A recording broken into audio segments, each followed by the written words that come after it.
کے ہو جائے اب انہیں ایک بستر پر نہیں سلانا بلکہ ان کے بستر الگ الگ سے کر دینے ہیں۔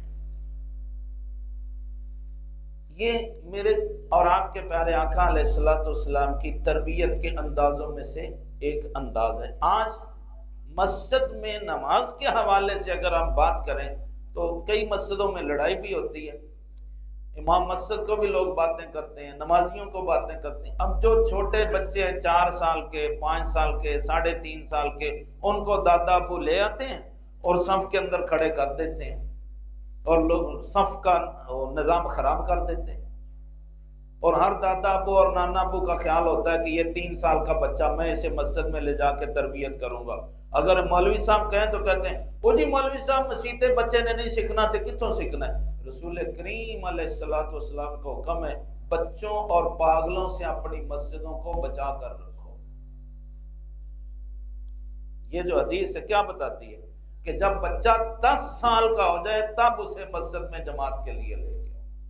اب 4 سال کا بچہ ہے، 3.5 سال کا، اس کو اپنی ٹانگ کے ساتھ کھڑا کر لیتی ہیں نماز خراب کرنے کے لیے، اور جب بچے کا دل چاہتا ہے وہ درمیان میں سے نکل جاتا ہے، اور جب بولو تو پھر الٹا دین پر اعتراض کرتے ہیں، اپنے آپ کو دین کے تابع نہیں کرتے، دین کو اپنی مرضی کے تابع کرتے ہیں۔ یہ بھی ایک بڑا المیہ ہے۔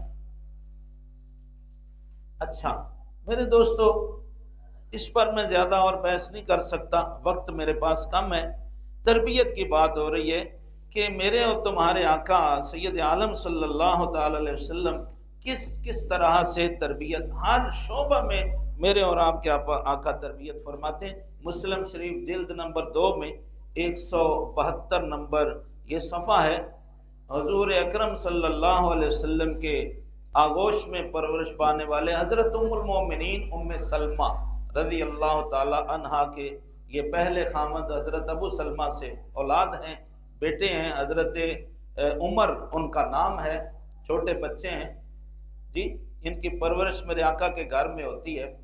وہ فرماتے ہیں کہ ایک دن کچھ اور بھی صحابہ کرام بیٹھے ہوئے تھے اور میں بھی بیٹھا ہوا تھا، کھانا کھا رہے تھے، تو میں چونکہ چھوٹا بچہ تھا تو ایک بڑے برتن میں سالن رکھا ہوا تھا، کھانا تھا، تو میں کبھی ادھر سے کبھی ادھر سے کبھی ادھر سے کبھی ادھر سے مختلف جگہ سے میں ہاتھ ڈال رہا تھا کھانے کے لیے۔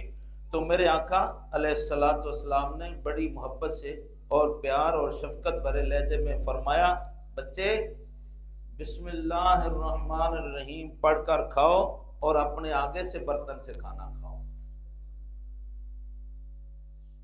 اللہ اکبر۔ اب دیکھیے میں تو بچہ ہوں، چھوٹا سا بچہ ہوں، مجھے نہیں پتا کھانے کے آداب کیسے ہیں، لیکن میرے آقا علیہ الصلوۃ والسلام نے میری اس طرح سے تربیت کی کہ اپنے آگے سے کھاؤ اور بسم اللہ پڑھ کر کھاؤ اور دائیں ہاتھ سے کھاؤ۔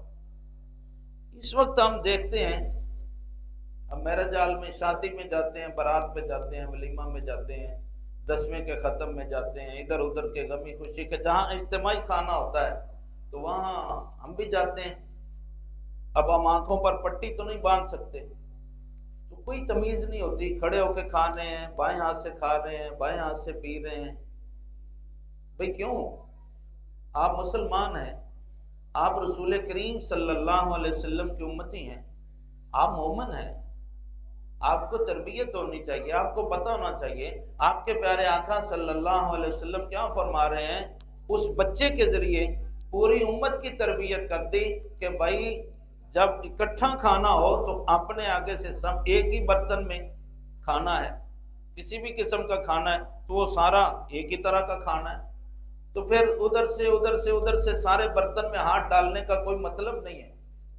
اور ایسے جیسے جب کھانا کھلتا ہے، کوئی بھی مجموعی کھانا جب ہوتا ہے، اجتماعی کھانا، تو ایسے لگتا ہے جیسے یہ زندگی کا پہلا اور آخری کھانا ہے، شاید کہ ہم نے اس سے پہلے بھی کبھی نہیں کھایا اور شاید بعد میں بھی ہمیں یہ کھانا میسر نہ ہے۔ اس طرح سے کھانے کے اوپر بے ادبی سے ہم ٹوٹ پڑتے ہیں، لیکن میرے اور تمہارے آقا علیہ الصلوۃ والسلام نے کس طرح سے ہماری تربیت فرمائی ہے، کتنا خوبصورت یہ ادب زندگی ہمیں عطا فرمایا ہے۔ اللہ اکبر۔ ایک اور طرح سے تربیت میرے آقا سید عالم صلی اللہ تعالی علیہ وسلم نے عطا فرمائی ہے۔